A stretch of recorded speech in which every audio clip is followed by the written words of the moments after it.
Morning, everybody. We're just coming up to 60 seconds away from the commencement of qualifying for our 10th race of the championship season. It'll be broken into a couple of parts, and the aim of the game is to get to a top 10 shootout this weekend. But this will be part of their tyre plan coming into today. And I've just got the sense that it'll be a very different complexion when we add the extra 80 kilometres today. Together with the learnings overnight, a lot of cars had a lot of bodywork damage at the end of yesterday's vigorous racing, and in particular the battle that went on between Mostert and Kostecki was talked about into the night. Lots of different viewpoints on that one. Brodie wasn't too happy about how vigorous that it was. It was certainly entertaining between both of them, and in the end there's a little bit of damage for Brodie, which just checked his progress. Meantime, right at the bottom of the tree at the moment, spot Thomas Randall. Now have a look at that little purple or magenta line there, tells us that he's gone quicker in the first sector on the racetrack. So keep an eye out for the Castrol entry. Thomas Randall will bolt up here. Matt Payne's going very quick out there at the moment as well. Golding's on top on a 26.3. Feeney's still back in the lane and parked up. So with only 30 seconds remaining, he's done and dusted. They're happy to sit on the time. What's Chad's going to do here? He's gone to the top on a 26.1. So that answers all of the queries that we had. Heimgartner's on a good lap just in behind here too. See what happens here with Heimgartner, and he goes to the top of the 26.07. Cam Waters up now to third with a 26.15. Randall, you pointed it out earlier in the lap, did a really good job. He's faster than his teammate Brodie Kostecki, comes up 12 spots. Ryan Wood from 23rd comes right to the top of the 26 dead to knock everybody off. Watch out for Di Pasquale, faster in sectors 1 and 2 than anybody else. Payne's on a good lap too. We've got Wood over Kostecki, followed by Heimgartner, Randall, Mostert.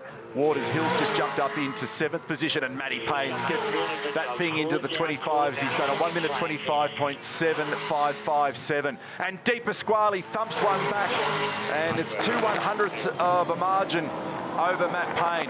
The DeWalt car quick this weekend.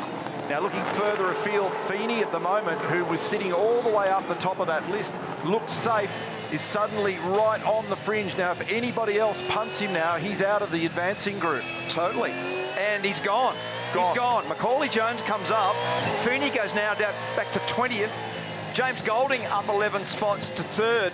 So Di Pasquale, that's only 2/100ths of a second away from the number that Matt Payne did yesterday. And Will Brown got there by the skin of his fingernails. 18th. He has just hung on. But that man on screen, driver of car number 88, Brock Feeney, who they parked it up and left it there. They didn't go out in that last phase of quali, and then they just tumbled, like the Australian dollar, all the way down the list.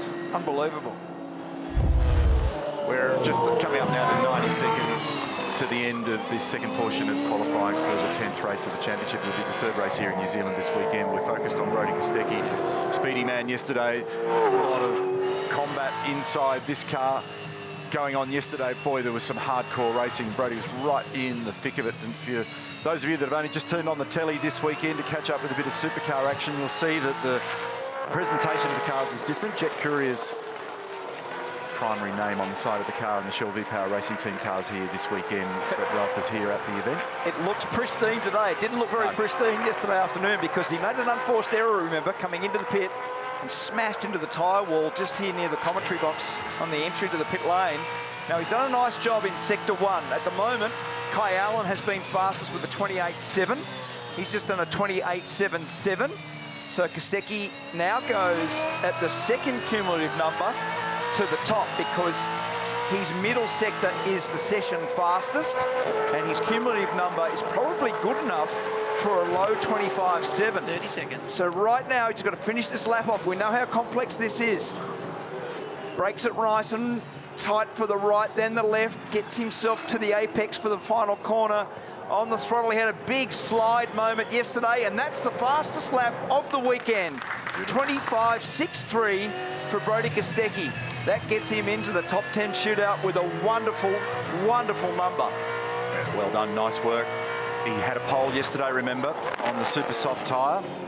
So he's back and ringing bells at the moment.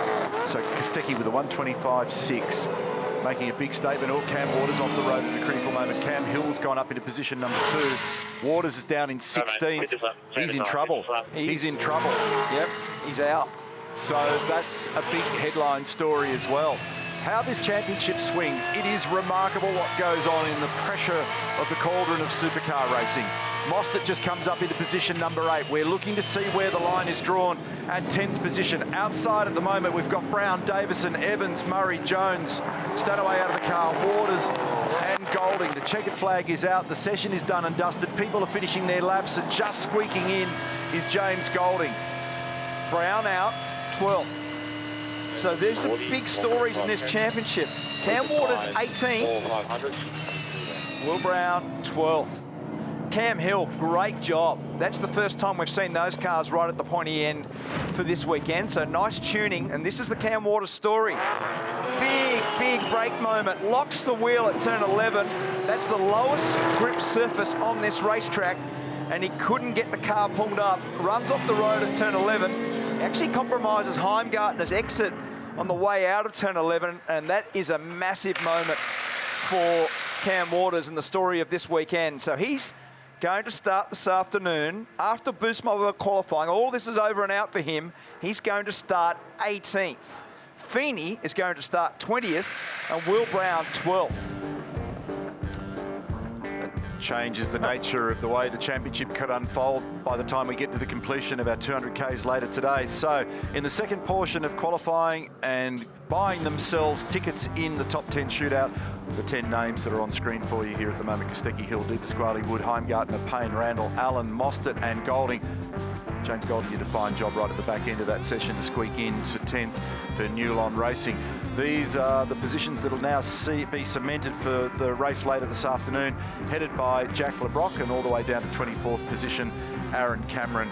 And he'll be alongside his teammate James Courtney when they launch off the line later this afternoon for 61 laps.